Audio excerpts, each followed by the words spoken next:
మా ఛానల్స్ లో వ్యాపార ప్రకటనలు, ఇంటర్వ్యూల కొరకు మాకు వాట్సాప్ మెసేజ్ చేయండి 7799978978.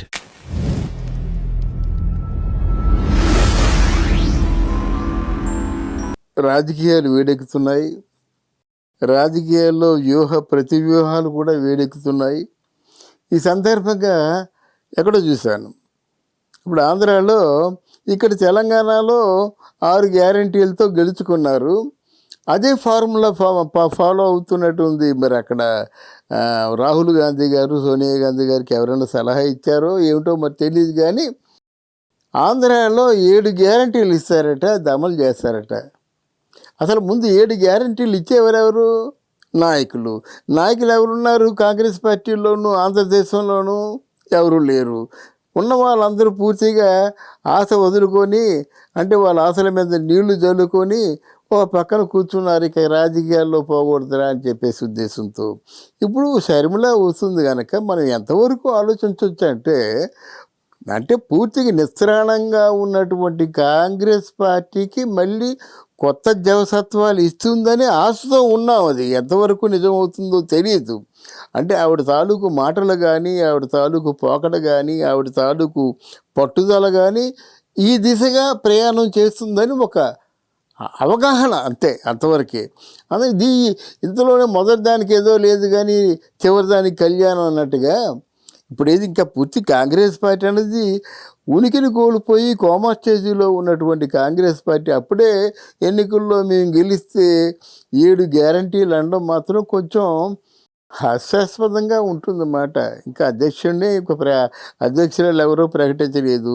షర్మిలని అధ్యక్షురాలుగా చేస్తారు, సీఎం అభ్యర్థిగా అనుకుంటున్నారు. ఇదంతా సమాచారం, పుకార్లు మాత్రమే. కనుక 7 గ్యారంటీలు ఏమి ఇస్తారు? ఏముంది కనుక ఇస్తారు? ఇప్పుడు ఆంధ్రదేశంలో ఏముంది? ఆంధ్రదేశంలో రొటేట్ అయినటువంటి సంపద ఏముంది? ట్యాక్సుల రూపంలో ఎంత పడిపోయింది? ఆంధ్రదేశం ఎందుకు 12 లక్షల కోట్ల రూపాయలు అప్పులు పాలైపోయింది? ఇవన్నీ మీరు ఆలోచిస్తారు కదా పెద్దలు. అంటే ఇంత అప్పులో చిక్కిపోయినటువంటి ఆంధ్రదేశంలో ఒకవేళ మీరు గెలిచినప్పుడు కూడా 7 గ్యారంటీలు మీరు ఎలాగిస్తారు? ఒకవేళ చంద్రబాబు నాయుడు గెలిచినప్పుడు కూడా ఈ పథకాలు గితకాలు ఏమి ఉండవు. ఇలా ఉన్నట్టయితే చంద్రబాబు నాయుడు కూడా పరిపాలన సాగించలేడు. ఇది యథాతథంగా జరుగుతుంది. కాబట్టి మీరు రాసి పెట్టుకోండి. ఎలా ఇస్తారండి? వాళ్ళకి అంటే బ్రతకడం నేర్పించాలి, బ్రతుకు తెరువునివ్వాలి. కానీ పూర్తిగా నీకు దానికి నువ్వు కుట్టు మిషన్ కుట్టుకుంటే 10,000 ఇస్తాము, ఆటో తోలుకుంటే 10,000 ఇస్తామని ఈ చేతితో 10,000 ఇచ్చి ఆ చేతితో 15,000 తీసుకోవడం ఎంతవరకు సమంజసం అండి? ఆడవాళ్ళు డబ్బు ఇస్తున్నాడు, మగవాడేమో తన్ని తీసి వెళ్ళిపోతున్నాడు, తాగేస్తున్నాడు, తాగి రోగాల బారిన పడి చచ్చిపోతున్నాడు. అంటే ఇట్లాంటి దురదృష్టకరమైనటువంటి పరిస్థితుల్లో కాంగ్రెస్ పార్టీ 7 గ్యారంటీలు మేము ఇస్తామని చెప్పడం అది కొంచెం అతిశయోక్తి, హాస్యాస్పదం. షర్మిల కూడా ఆలోచించుకోవాలి. ఏవైనా చేయగలిగినటువంటి, నెరవేర్చగలిగినటువంటి అంటే వాగ్దానాలు చేయడమే మంచిది. కానీ ఏదో ఉట్టి ఎగనమ్మ స్వర్గానికి ఎగినట్టుగా ఏదో అంటే మనకి అక్కడ స్వర్గానికి నిచ్చెన వేయకూడదు, స్వర్గానికి నిచ్చెన వేయలేము. అందులో ఆంధ్రదేశంలో ఉన్నటువంటి ఒక దురదృష్టకరమైన, దయనీయమైన పరిస్థితుల్లో ఎవరూ ఏం చేయలేరు. మళ్ళీ వాళ్ళని చైతన్యవంతులు చేయాలి. సోంబేరులుగా ఉన్న వాళ్ళందరినీ మళ్ళీ పనివంతులుగా చేయాలి, పని చేసుకోవాలి.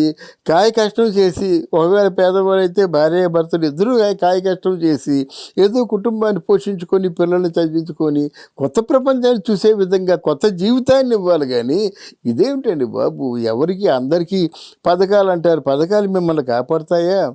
4.5 సంవత్సరాలు పోయింది. జగన్మోహన్ రెడ్డి చేసింది ఏమిటంటే ఆయన ఏం చెప్పగలడు? ఆయన 2 లక్షల మంది వాలంటీర్లు వేశాను, లేదా 2.5 లక్షల మంది వాలంటీర్లు వేశాను అని చెప్తాడు తప్ప ఈ వాలంటీర్లు గ్యారంటీ ఉద్యోగాలా? వీళ్ళు పిఎఫ్లను, గ్రాడ్యుటీలు ఇవన్నీ ఉన్నాయా? వీళ్ళు బోనసులు ఉన్నాయా? ఏమీ లేవు. పనివాడిని పెట్టుకుంటే ఇస్తాం మనం 15,000 20,000. పనివాడి కంటే హీనంగా గ్రాడ్యుయేట్ని పోస్ట్ గ్రాడ్యుయేట్ని చూసినటువంటి ఘనత ఒక మీ అన్నగారు అయినటువంటి జగన్మోహన్ రెడ్డి గారికే దక్కింది. అటువంటి పరిస్థితుల్లో మీరు వచ్చి ఆంధ్రదేశంలో 7 గ్యారంటీలు అనడం ఎంతవరకు సమంజసం? కాంగ్రెస్ పార్టీ వాళ్ళు ఆలోచించుకోవాలన్నమాట. జనాల్ని మాయ చేయకూడదండి. జనాలకు ఉన్నది ఉన్నట్టు చెప్పాలి. వాళ్ళు ఏమి చేయగలిగితే అదే చెప్పాలి. జనాల్ని ఏంటంటే చైతన్యవంతుల్ని చేయాలి. జనాలనేమో పూర్తిగా సోంబేరులుగా అసమర్థులుగా ఏదో వస్తాయి కదా వచ్చింది తిందాం, మా ఆవిడికి వస్తుంది కదా ఏదో డబ్బులు, ఆ డబ్బులు తీసుకెళ్ళిపోదామని ఆ వచ్చే డబ్బుల మీద అప్పులు చేసేసుకుంటున్నారు. ఆ డబ్బులు వచ్చేసరికి మొత్తం ఆ డబ్బులు ఈ అప్పులు తీర్చడానికే సరిపోవటం లేదు. ఈరోజు ఆంధ్రదేశంలో ఎవరు బాగున్నారు? ఈ మధ్య నేను వైజాగ్ వెళ్ళి మామూలుగా కొంత జనాన్ని కదిలించినట్టు వాళ్ళు అంటారన్నమాట. 15,000 వస్తుంది కదా బాబు దాని మీద నేను తీర్చేస్తానని చెప్పి అప్పులు తీసుకున్నారు. రూ. 3, రూ. 5, రూ. 10 వడ్డీలు తీసుకుంటున్నారు. మరి జనాలు అలా ఉన్నారు. అదే వాళ్ళకి ఏదైనా ఓ పరిశ్రమ పెట్టి ఒక ఉద్యోగం ఇస్తే జీవితాంతం వాళ్ళు పోషించినట్టు అవుతుంది అన్నమాట. పరిశ్రమలు ఏమన్నా మళ్ళీ బతికించారా? ఎన్ని పరిశ్రమలు ఉన్నాయి సిక్ పరిశ్రమలు? అవి అలా ఉండిపోతాయి. దాని మీద ఒక 100 కోట్లు పెట్టలేరు మీరు. ఎంతసేపు మీ పబ్లిసిటీ గురించి మీ తాలూకు గొప్పలు చెప్పుకోవడం కోసమే మీరు చూస్తున్నారు. కానీ సిక్ ఇండస్ట్రీస్ని బాగు చేయొచ్చు కదా, స్మాల్ స్కేల్ ఇండస్ట్రీస్ అయినా పెట్టవచ్చు కదా. కొంతైనా కనీసం సంవత్సరానికి ఒక 2 లక్షల మందిలో 3 లక్షల మందిలో మొబైలైజ్ చేయొచ్చు కదా ఆంధ్రప్రదేశ్ మొత్తం మీద. అది చేయకంటే ఊరు గ్యారెంటీలు ఎందుకు ఇచ్చేస్తారండి? గ్యారెంటీలు ఎక్కడిచ్చేస్తారండి? ప్రజలు ట్యాక్సుల రూపంలో మనకి ఇచ్చినట్టయితే దాంట్లోంచి మీరు ఏదో సంక్షేమ పథకాలకేమో కొంత డబ్బు కేటాయిస్తారు. కేంద్ర ప్రభుత్వం ఇచ్చిన డబ్బు ఉన్నట్టయితే మీరు ఇచ్చిన డబ్బులోంచి కేంద్ర ప్రభుత్వం ఇచ్చిన డబ్బులు ఉంటే అది మీకు కేటాయిస్తారు. అంతేగాని గ్యారంటీలు ఎక్కడి నుంచి తీసుకొచ్చి ఇస్తారు అని మీరు ఆలోచించుకుంటే ఎలాంటి పిచ్చి స్టేట్మెంట్లు ఇవ్వడం ఆపుకుంటారన్నమాట. కాంగ్రెస్ పార్టీ వారు రావడం మంచిదే. కాంగ్రెస్ పార్టీ నిజానికి మంచి ఓటు బ్యాంక్ ఉంది. ఇది కాంగ్రెస్ పార్టీ తెలుగుదేశం పార్టీ రెండు పార్టీలు ఉన్నప్పుడు మంచి ఓటు బ్యాంకే ఉంది. కానీ మరి ఇక కాలంతో పాటు మనుషులు మారుతారు, పార్టీలు మారుతాయి, పార్టీల తాలూకు సిద్ధాంతాలు మారుతాయి. ఏది మారినప్పుడు కూడా మీ తాలూకు ఆత్మ ఏమిటంటే ప్రజలు బాగుంటే మీరు బాగుంటారు. అలాగే మీరున్నటువంటి స్టేట్ అభివృద్ధిలో ఉన్నట్టయితే మీకు పేరు వస్తుంది, మీ పార్టీ పేరు వస్తుంది, నాయకత్వ లక్షణాలు ఉన్నాయని మిమ్మల్ని మరికొంతమంది ఆదర్శంగా తీసుకుంటారు. కానీ ఇలాంటి అంటే పనికిమాలిన స్టేట్మెంట్లు ఇవ్వడం ద్వారా ప్రజల్లో పరసనవుతారు. కానీ మీరు డెఫినెట్గా మీ మంచి పేరు రాదు.